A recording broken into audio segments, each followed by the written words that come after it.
Hello दोस्तों, मैं रजनीश, आप सभी के आरके हिंद एजुकेशन चैनल में हार्दिक स्वागत अभिनंदन करते हैं। दोस्तों इसी के साथ दोस्तों वेरी गुड मॉर्निंग। देखिए दोस्तों, आज जो है कि किसके बारे में हम लोग बात करेंगे, आज जो है बात करेंगे संविधान के बारे में। देखिए संविधान में क्या चल रहा था जल्दी से बताओ। यदि आप लोग ये पहले का वीडियो देखे होंगे तो आप लोग को याद होगा, क्या होगा, याद होगा कि हम लोग क्या खत्म कर दिए थे। बताओ, पहली बात तो हम लोग संविधान की विशेषताएं खत्म कर दिए हैं, संविधान का परिचय खत्म कर दिए, परिचय।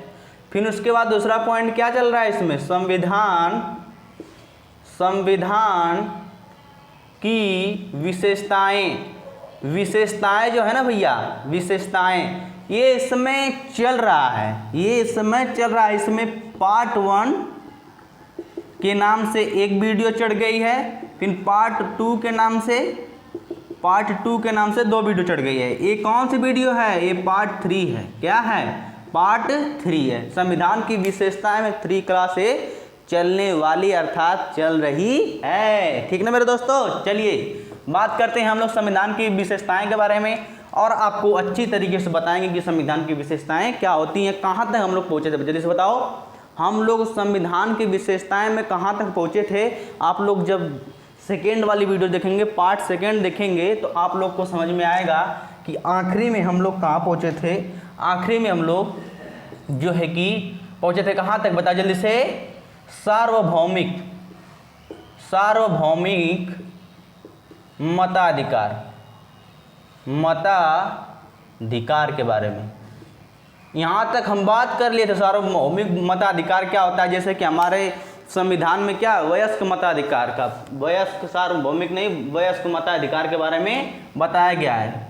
वयस्क मताधिकार, ठीक ना, सार्वभौमिक वयस्क मताधिकार लिख लीजिएगा। ये जो कि कल जो कि इसको हम बता दिए थे कि हमारे संविधान में कि जो भी विधायक होते हैं, जो भी सांसद होते हैं, वो किससे चुने जाते हैं, वयस्क मताधिकार के द्वारा। वो लोग वोट डालते हैं, वोट डालते हैं, ठीक ना मेरे दोस्तों, समझ में आ गया। तो आगे चलें तो बताइए मेरे भाई, आगे चलें, बोलिए। चलिए आज जो है कि पढ़ेंगे हम लोग, उसी में जो भी पॉइंट हो आप लोग देख लीजिएगा। आज हम लोग किस में पढ़ेंगे, आज जो है कि एकल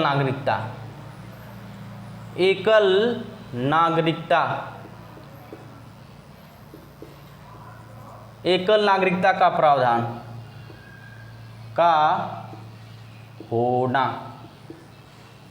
ये कम चल रहा है क्या, इसको रुक जाए थोड़ा सा, 1 मिनट रुकिएगा, इसमें हम स्याही डाल लेते हैं। इसको खोलकर थोड़ा सा दोस्तों, इसके लिए सॉरी चाहेंगे, जो कि ये चल नहीं रहा था ना, तो आज इसको जो है कि ये भी खुल नहीं पाएगा। क्या होगा, ये खुल नहीं पाएगा, लगता है कि ये भी क्या है, इसको वो करना वो पड़ेगा। क्या करते हैं, उसको नहीं हो पाएगा, चलिए जाने दीजिए, हमसे तो नहीं हो पाएगा, उसको सुई हुई लाएंगे तब होगा, ठीक ना, जाने दीजिए। देखिए इसी से पढ़िए, और देखिए क्या हम बोले हैं, एकल नागरिकता का होना। हमारे संविधान की एक और विशेषता है, क्या है, एकल नागरिकता का होना, ठीक ना मेरे दोस्तों। एकल नागरिकता क्या होती है, ये भैया हमको बता दीजिए थोड़ा। देखिए नागरिकता एक चैप्टर है, नागरिकता क्या है, नागरिकता एक चैप्टर है, जिससे 5 से लेकर 11 तक इसका क्या है, वर्ण अनुच्छेद 5 से लेकर 11 तक, इसमें भी 2, 3, 4 क्लास लगेंगी। बस आप लोग को इस विशेषताएं बता रहे हैं, पूरा चैप्टर नहीं बता रहे हैं, ठीक ना मेरे दोस्तों, क्या बता रहे हैं, पूरा चैप्टर नहीं बता रहे हैं। तो यहाँ तक ये समझ में आ गया। तो चलिए आगे चलते हैं कि एकल नागरिकता क्या होती है। भारत है ना, ये वाला भारत, और यहाँ पे अमेरिका लिख लीजिए, अमेरिका, ठीक ना। थोड़ा देखिए समझिएगा कि भारत में एकल नागरिकता है। एकल नागरिकता मीन्स ऑफ, सॉरी हमको बता दीजिए, हमको समझ में नहीं आया कि एकल नागरिकता क्या होता है। तो भैया मेरे यार, मेरे दोस्त, कि एकल नागरिकता क्या होती है, हमारे देश की एकल नागरिकता है, अर्थात जो राज्य की, जैसे हम जो राज्य में रहते हैं, जैसे उत्तर प्रदेश में रहते हैं, मध्य प्रदेश में रहते हैं, जो नागरिकता लेते हैं, जो भी नागरिकता हमारी है, जो भी सर्टिफिकेट लेते हैं नागरिकता की, उस राज्य की भी लेते हैं, अपने देश भारत की भी लेते हैं कि नहीं, जल्दी बताओ। जैसे मुझसे भी नहीं समझ में आया, जैसे पासपोर्ट बनाते हैं, वीजा, पासपोर्ट बनाते हैं कि नहीं, बताओ, वीजा बनाते हैं कि नहीं। जब वीजा बनाते हैं तो भारत में क्या होता है कि जो मतलब कि राज्य का होगा पासपोर्ट वही भारत का होगा कि नहीं होगा, बताओ जल्दी से। जो राज्य का होगा वही मतलब दो दो पासपोर्ट बनाना पड़ता है, दो दो पासपोर्ट नहीं ना बनाना होता है, बस एक ही ना पासपोर्ट बनाते हैं हम लोग। तो भारत में एकल नागरिकता है, इसीलिए कि वहाँ पे एक पासपोर्ट बनता है। इसमें क्या है, भारत में एकल नागरिकता है, एकल, यहाँ पे क्या है, यहाँ पे एकल नागरिकता है, नागरिकता है, ठीक ना। यहाँ पे एकल नागरिकता है, लेकिन यहाँ पे क्या है, दोहरी नागरिकता है। भारत अमेरिका में क्या है, दोहरी नागरिकता, दोहरी नागरिकता है। भैया ये क्या होता है तो समझिए, दोहरी नागरिकता का मतलब ये है, ये आप लोग जानते हैं कि वो अमेरिका का राज्य का अलग संविधान होता है, नहीं जानते तो जान लीजिए। अमेरिका का जो राज्य होता है, जैसे हम लोग का उत्तर प्रदेश है उस तरह उसका भी 50 राज्य हैं, तो उन सब का अलग अलग संविधान है। और जो केंद्र है, जो हमारी भारत सरकार है, हम लोग का एक ही ना है, वहाँ पे अलग अलग संविधान है। केंद्र का अलग है, राज्य का अलग है। सुप्रीम मतलब राज्य का सुप्रीम कोर्ट अलग है, मतलब कि वो केंद्र का अलग है। लेकिन हमारा सुप्रीम कोर्ट कौन है, एक ही है। सुप्रीम हाई कोर्ट जो है हमारा एक ही है ना। लेकिन अमेरिका में हर राज्य के पास सुप्रीम कोर्ट है और केंद्र में भी एक ठो है सुप्रीम कोर्ट, अलग अलग है। इसी तरह वहाँ के जो नागरिक है ना, वहाँ पे यदि भारत आना चाहते हैं या किसी देश में जाना चाहते हैं तो क्या करेंगे पता है, वो पासपोर्ट दो ठो बनाएंगे। एक तो पहले अपने राज्य का बनाएंगे जिस राज्य में रह रहे हैं, और एक केंद्र सरकार का बनाएंगे। दो दो पासपोर्ट वहाँ चलता है। लेकिन हमारे देश में नहीं, एक पासपोर्ट बनवा लिए, राज्य का भी वही हो गया और केंद्र का भी वही हो गया, ठीक ना। ये नागरिकता है। जिसे में कि जैसे हम भारत है, हमारा भारत है, जैसे यूपी में रह रहे हैं कि नहीं रह रहे हैं, तो यहाँ पे मान लीजिए एमपी है, यहाँ पे बिहार है कि नहीं, यहाँ पे कुछ है, ठीक है। तो यहाँ के आदमी जो है, यूपी का व्यक्ति जो है यहाँ से जाके यहाँ की ज़मीन खरीद सकता है कि नहीं, खरीद सकता है। लेकिन जो अमेरिका में है वो यहाँ का आदमी यहाँ तक जब तक वहाँ की नागरिकता नहीं लेगा, जब तक दूसरे देश की मतलब दूसरे राज्य की नागरिकता नहीं लेगा, तब तक यहाँ ज़मीन भी नहीं खरीद सकता। लेकिन यहाँ पे क्या है, बस पैसा होना चाहिए रजिस्ट्रेशन के लिए, यहाँ पर भी आप खरीद सकते हैं। ये होता है डबल नागरिकता का मतलब, ठीक ना मेरे दोस्त, समझ में आ गया, वेरी गुड। तो समझ में आ गया, यहाँ पे एकल नागरिकता है, वहाँ पे दोहरी नागरिकता है। इसके हमारे संविधान की ये भी एक विशेषता ही है। क्या है, हमारे संविधान की ये भी एक विशेषता है। फिर उसके बाद सेकेंड देखते हैं। भैया सेकेंड क्या होता है, कोई और मार्कर मिल जाता तो मज़ा आ जाता, लेकिन सब बाबा जी हैं, तो थोड़ा सा देखते हैं, इसको प्रयास करेंगे एक बार और, जो है कि क्या करेंगे, प्रयास जारी रहेगा। इसको थोड़ा सा हम देखते हैं। हो गया क्या, हो गया का, रुकिएगा मेरे दोस्त, थोड़ा सा इंतज़ार करेंगेगा। हाँ हो गया, ठीक ना, हो गया, बस वेरी गुड, बस 1 मिनट और, 1 मिनट नहीं कुछ सेकेंड और, ठीक ना मेरे दोस्तों, कुछ सेकेंड और ये जो है कि इसमें हम भर दिए हैं बहुत ही अच्छे तरीके से।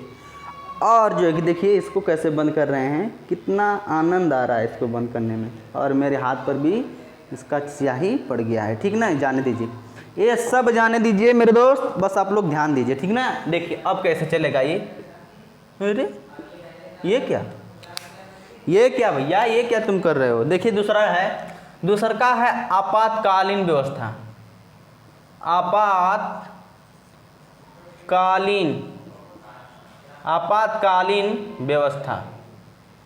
आपातकालीन व्यवस्था भैया क्या होता है ये बताइए। कहें कि देखिए आपातकालीन भी एक टॉपिक है जो कि 2-3 दिन ले लेगा।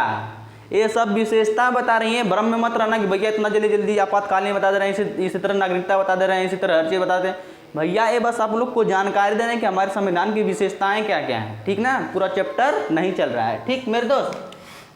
तो आपातकालीन समझ में आ गया, नहीं समझ में आया तो समझो। आपातकालीन व्यवस्था का मतलब होता है, हमारे देश में 3 आपातकाल रखते हैं, पता है कि नहीं आपको, 3 आपातकाल रखते हैं। पहला राष्ट्रीय आपातकाल,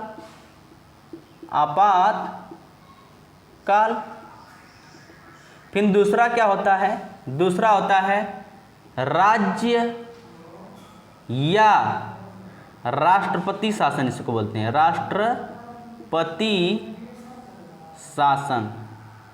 इसे राज्यपाल का काल भी कह सकते हैं और राष्ट्रपति शासन भी कह सकते हैं। इसी तरह तीसरा क्या होता है बताओ, तीसरा होता है वित्तीय, क्या होता है, वित्तीय आपातकाल, वित्तीय आपातकाल।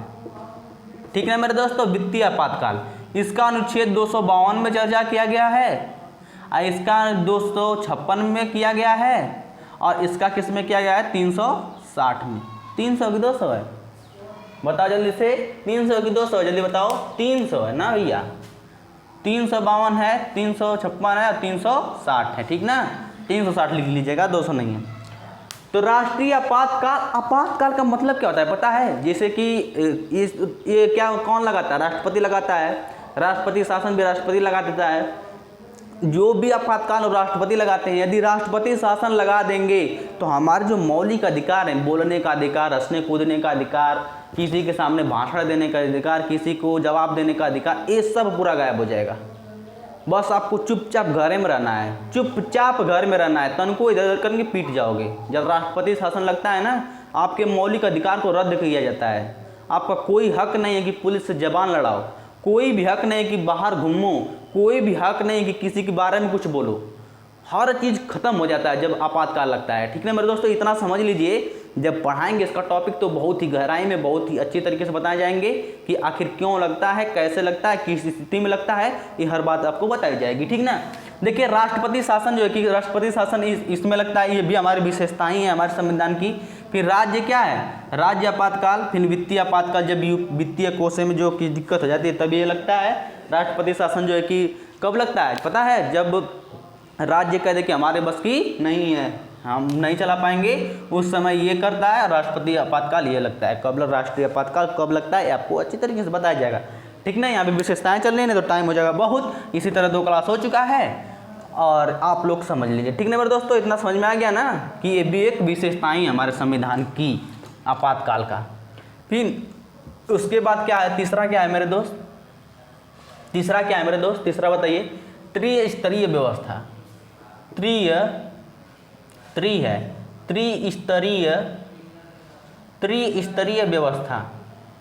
व्यवस्था। अब भैया ये क्या होता है, त्रिस्तरीय व्यवस्था क्या होता है, थोड़ा बता देंगे हमको। थोड़ा सुनिए तो, कितना आसान हो जाएगा यदि आप सुनेंगे तो। देखिए जब हमारा संविधान लागू हुआ था, क्या हुआ था, जब हमारा संविधान लागू हुआ था हमारे राज्य में खाली 2 ही व्यवस्थाएं थी। अब कहेंगे भैया ये क्या होता है, 2 व्यवस्था मतलब कि एक तो राज्य होगा, एक तो केंद्र होगा। जैसे आप लोग जानते हैं कि राज्य में सीएम बनता है और केंद्र में पीएम बनता है। 2 ही चुनाव हो रहे थे कि नहीं हो रहे थे बताओ। जब हमारा संविधान लागू हुआ तो उस समय जो है कि क्या थे, 2 ही, सिर्फ दो थे। और ये हमारे विश्व में, पूरे विश्व में ये है त्रिस्तरीय व्यवस्था जो है ना, पूरे विश्व में कहीं पर नहीं है, विश्व में कहीं पर भी नहीं है, कहीं पर नहीं है। बस हर जगह 2 जो कि स्तरीय व्यवस्था है। जैसे में समझिएगा यहाँ पे, जैसे पहले क्या था, बस 2 ही थे, पहले सिर्फ 2 थे। एक तो था केंद्र मतलब सेंटर, ठीक थे, और एक तो था राज्य मतलब स्टेट था। मतलब ये क्या होता है सर, जैसे कि 2 ही चुनाव हो रहे थे कि नहीं, एक तो राज्य के लिए सिर्फ हो रहे थे, एक तो केंद्र के लिए हो रहे थे। मतलब कि केंद्र में पीएम जो है कि चुने जाते थे और राज्य में सीएम चुने जाते थे, प्रधानमंत्री और मुख्यमंत्री चुने जाते थे। लेकिन मेरे दोस्त जब वो हुआ ना 1992, यहाँ आप देखिएगा 1992 में क्या होता है, संविधान संशोधन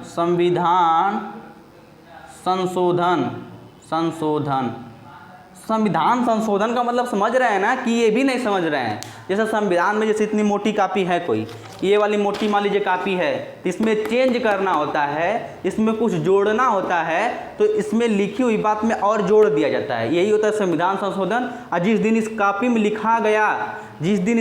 लिखा गया भैया, वो पूरे मतलब विश्व में नहीं, पूरा भारत में लागू हो जाएगा। इसके हिसाब से लोग चलेंगे। ठीक ना, समझ में आ गया। तो इस संविधान संशोधन 73वें या 74वें के अनुसार जो है कि क्या किया गया, इसमें एक शब्द और जोड़ा गया, स्थानीय। क्या जोड़ा गया? स्थानीय शासन, स्थानीय व्यवस्था जोड़ा गया। ठीक ना। पहले सिर्फ यही था, केंद्र व्यवस्था था, राज्य व्यवस्था था, दो ही चुनाव लड़ रहे थे लोग, यहाँ पे पीएम बन रहे थे, यहाँ पे सीएम बन रहे थे। लेकिन अब लोग स्थानीय अवस्था में प्रधान, जानते हैं ना, गांव का प्रधान, इसको नगर पालिका जैसे हो गया। इसमें 2-3 चीज़ आते थे, जैसे नगर पालिका हो गया, नगर निगम हो गया। फिर उसके बाद गाँव के लिए जो प्रधान चुने जाते हैं, वो भी गाँव के प्रधान जो चुने जाते हैं वो इसी के अंदर, स्थानीय व्यवस्था के अंदर ही आ जाते थे। अब जो है कि इसका भी चुनाव होगा, इसका भी। अब जो है कि इसके अंदर मान लीजिए कि 3 ही व्यवस्था था, अब 4 लोग का इसमें जो है कि चुनाव होता है कि नहीं। हमारे देश का प्रधान कितना चोर होता है आप लोग को पता है कि नहीं? हमारे गांव का देखिए मेरे दोस्तों, नहीं वो सब कुछ नहीं, एकदम बढ़िया होते हैं। यहाँ देखिए नगर हो गया, फिर उसके बाद नगर पालिका का जो भी चुनाव होते हैं, ठीक ना। फिर गांव के भी जो प्रधान बनते हैं, ये पहले नहीं था, ये 1992 के बाद आया है कि यहाँ पर गांव पर भी प्रधान बनेंगे। ठीक ना मेरे दोस्तों, गांव पर भी प्रधान बनेंगे। ठीक, समझ में आ गया? आगे चलें कि त्रिस्तरीय व्यवस्था क्या होती है। विश्व में पूरे कहीं पर भी नहीं है, हमारे देश में सिर्फ त्रिस्तरीय व्यवस्था है और कहीं पर भी नहीं है। ठीक ना मेरे दोस्त। और ये सब अच्छी तरीके से जब केंद्र पढ़ाएंगे ना संसद, तब उसमें आप लोग को इससे अच्छा खासा नॉलेज होगा। ये तो सिर्फ और सिर्फ विशेषता एक लाइन में बता रहे हैं। फिर उसके बाद देखिए, विशेषता क्या है? एकीकृत एवं स्वतंत्र न्यायपालिका। एकीकृत एवं स्वतंत्र न्यायपालिका।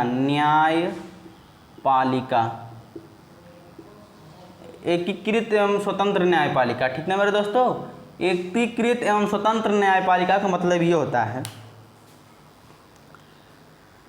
कि देखिए यहाँ आप समझिएगा, कार्यपालिका होता है, कार्यपालिका मान लीजिए, कार्यपालिका मतलब होता क्या है, आपको बताए थे, जो शासन करते हैं, जैसे पुलिस हो गया, अधिकारी जो शासन करते हैं, जो हमारे ऊपर रूल चलाते हैं, डीएम एसडीएम, ये सब कार्यपालिका हैं। ठीक ना। डीएम हो गया, एसडीएम हो गया, पुलिस प्रशासन हो गया, जो भी लेखपाल वगैरह, ये सब प्रशासन करते हैं ना, एक कार्यपालिका है। जो भी नौकरियां होती हैं वो सब कार्यपालिका होती हैं, बड़ी बड़ी। और जो है कि इसके अंदर विधायिका आते हैं,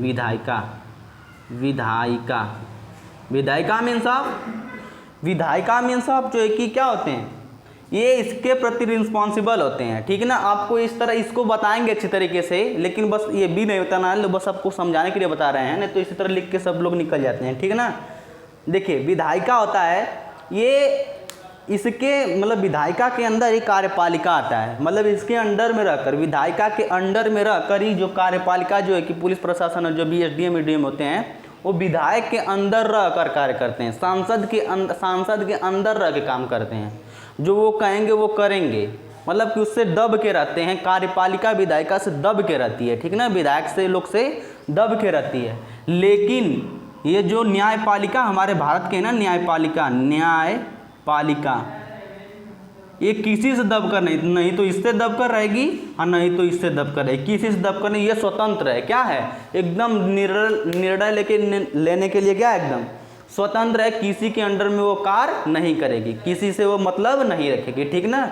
ये होता है एकीकृत, मतलब वो अकेली है, स्वतंत्र है। कौन? न्यायपालिका हमारे देश की क्या है, वो तो अकेली है और स्वतंत्र है, किसी से मतलब नहीं है, किसी के दबाव में नहीं आएगी। जो उसका मन करेगा, जो सही होगा वो न्याय देगी, वो किसी से दबकर नहीं रहेगी। ठीक ना। ये मतलब होता है, वो प्रधानमंत्री मुख्यमंत्री किसी के दबाव में नहीं रहेगी, जो करना। लेकिन इस समय जो चल रहा है ना, जो समझ रहे हैं ना, मतलब चला दे रहे हैं लोग, लेकिन जो संविधान के हिसाब से लोग नहीं चल रहे हैं, लेकिन कहा गया है ये। ठीक ना।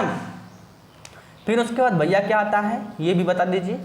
उसके बाद आता है सरकार का संसदीय रूप। सरकार का संसदीय रूप। सरकार का संसदीय रूप का मतलब होता है संसद, जो हमारी संसद है ना, पूरा नहीं बताएंगे, संसद को मतलब 3 भागों में बांटा गया है। एक होता है राज्यसभा, एक होता है लोकसभा, ठीक ना, आप लोग को दिखाई दे रहा है ना। तीसरा होता है राष्ट्रपति। इस संसद के अंदर 3 लोग आते हैं, 3 तो आती हैं। ये जो भी बड़ा चैप्टर है, ये भी बड़ा चैप्टर है, ये भी बहुत बड़ा चैप्टर है। इसमें तो 20-25 दिन लग सकते हैं, इसको भी 10 दिन लग सकते हैं, इसको भी 10 दिन लग, मतलब ये सब बड़ा चैप्टर है। ये भी हमारे संविधान की विशेषताएं बताई गई कि हम संसद को 3 भागों में विभाजित किया गया है और बहुत ही अच्छे तरीके से विभाजित किया गया है। बहुत लंबा अनुच्छेद है, सभी अच्छी तरीके से पढ़ेंगे, बेस्ट तरीके से पढ़ेंगे, कहानी की तरह पढ़ेंगे और मौज करेंगे। क्या करेंगे? मौज नहीं बोले हैं आज, मौज मीन्स क्या होता है? प्रैक्टिस। जैसे ही प्रैक्टिस खत्म होगा, प्रैक्टिस का चालू कर दीजिएगा, मौज करना चालू कर दीजिएगा, ठीक ना। अब इसको सबको मिटा रहे हैं क्योंकि नीचे आप लोग को दिखाई बिल्कुल भी नहीं देगा, ठीक है मेरे दोस्तों, बिल्कुल भी दिखाई नहीं देगा। क्या करें समझिएगा। फिर उसके बाद संसदीय रूप हो गया, फिर 1-2 और बचा है। एक होता है आपका वकीलों का एक तो कौन थे याद नहीं आ रहा, उनका नाम बता देंगे कभी। वकीलों का स्वर्ग। हमारे जो संविधान में ये एक लोग थे, क्या नाम है, ब्रिटेन कहीं के, याद नहीं नाम आ रहा है। वो कहे थे कि हमारा संविधान जो है क्या है, वकीलों का स्वर्ग है हमारे संविधान में। उन्होंने क्या कहा कि वकीलों का स्वर्ग। जानते हैं हमारे संविधान में बहुत सारे जो है कि हाई कोर्ट में बहुत सारे वकील मिलेंगे, इतना वकील किसी भी देश में नहीं मिलते, इसीलिए बोला है कि क्या कि वकीलों का स्वर्ग। ये भी एक विशेषताएं बताई गई हैं। फिर उसके बाद बताई गई हैं फिर एकात्मक की ओर झुकाव। एकात्मक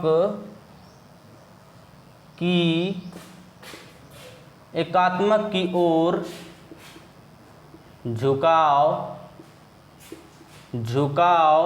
के साथ संघीय व्यवस्था।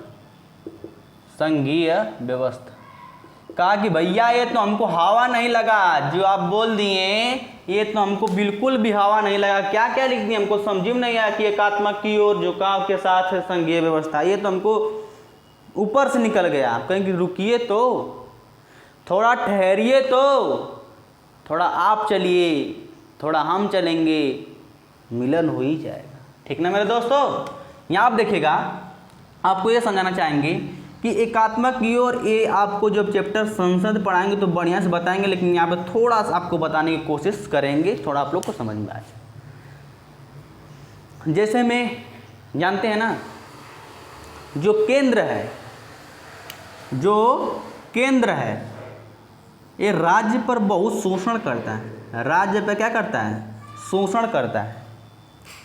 शोषण मीन्स आपको बहुत बताएंगे जब केंद्र राज्य संबंध बताएंगे। यहाँ पे केंद्र राज्य सब जब संबंध चलेगा, राज्य संबंध, जब केंद्र राज्य संबंध चलेगा, इसमें बताया जाएगा कैसे कैसे जो है कि मतलब कि डीएम साहब जो है कि एसडीएम पर कैसे हुक्म चलाते हैं, कैसे कोई मंत्री संसद जो है कि केंद्र का कैसे राज्य पर दबाव डालता है, कैसे राज्य पैसा मांगता है केंद्र से, कैसे वो नकारता है, कैसे राज्य कुछ कहता है तो कैसे केंद्र उसको धमकी देता है कि आपकी सरकार हटा देंगे। मतलब ये बातें, हर बातें आपको बताई जाएंगी बहुत ही बेस्ट तरीके से। लेकिन आपको यहाँ पे संघीय व्यवस्था बताना चाह रहे थे कि यहाँ पे दबाव डाल रहे हैं कि नहीं। हमारे भारत में कहा गया कि संघीय व्यवस्था, लेकिन एक्चुअली ये संघीय व्यवस्था है नहीं, अर्ध संघीय व्यवस्था है। क्या है हमारे संविधान? अर्ध संघीय व्यवस्था है देखा जाए तो, लेकिन कहा जाता है संघीय व्यवस्था, लेकिन अर्ध संघीय व्यवस्था है। मीन्स आप अमेरिका के संविधान लिख लेंगे ना, अमेरिका का संविधान वो क्या है? पूर्ण रूप से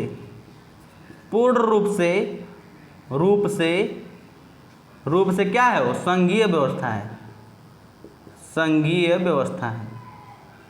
ठीक ना। पूर्ण रूप से क्या है? वो संघीय व्यवस्था। मीन्स संघीय व्यवस्था का मतलब कि कोई केंद्र राज्य पर दबाव नहीं डालता। यहाँ पे कुछ नहीं है भैया, राज्य का अलग संविधान है, केंद्र का अलग संविधान है, वहाँ पे कोई किसी को दबाव नहीं डालता। जो करेगा, जो मन करेगा तो राज्य करेगा, किसी के दबाव में नहीं आएगा। कुछ ऐसे कानून बनाएंगे जिसमें दबाव में, ठीक ना। तो आप लोग को जहाँ पे केंद्र जो है कि राज्य पे दबाव डालता है यानी शासन करता है केंद्र पर, वहाँ पे संघीय व्यवस्था नहीं होती है। और जो है कि जहाँ पे दबाव नहीं होता है वहाँ पे संघीय व्यवस्था होता है। लेकिन हमारे संविधान का संघीय लगभग व्यवस्था है, बताया गया है, ठीक ना मेरे दोस्तों। बस यही था, क्या था, यही था आपका संविधान का विशेषताएं। और संविधान की विशेषताएं जो है कि 3 क्लास में आप लोग अच्छी तरीके से पढ़ चुके हैं, ठीक ना मेरे दोस्तों।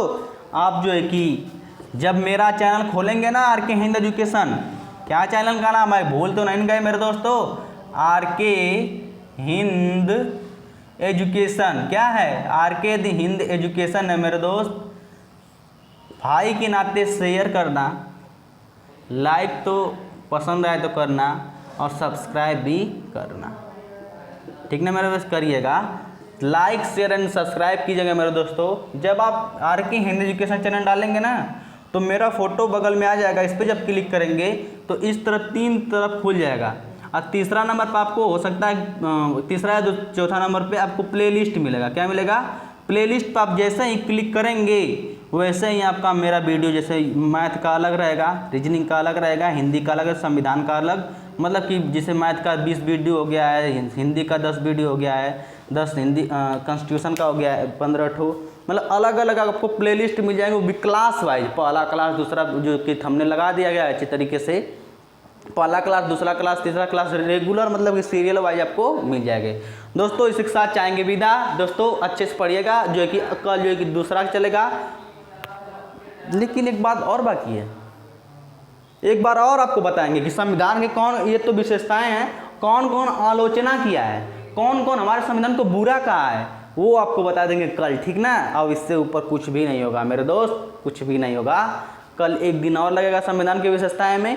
क्या लगेगा, कौन कौन से वो दोस्त हैं जिन्होंने, जो भी मतलब ब्रिटेन की जो विदेश के हैं लोग, उन्होंने कैसे हमारे संविधान को बुराई की है, आखिर क्यों बुराई की है, क्या कर बुराई की है, ये हर बातें बताई जाएंगी और इससे भी क्वेश्चन पूछे जाते हैं, ठीक ना मेरे दोस्तों। इसी के साथ दोस्तों चाहेंगे विदा। जय हिंद, जय भारत।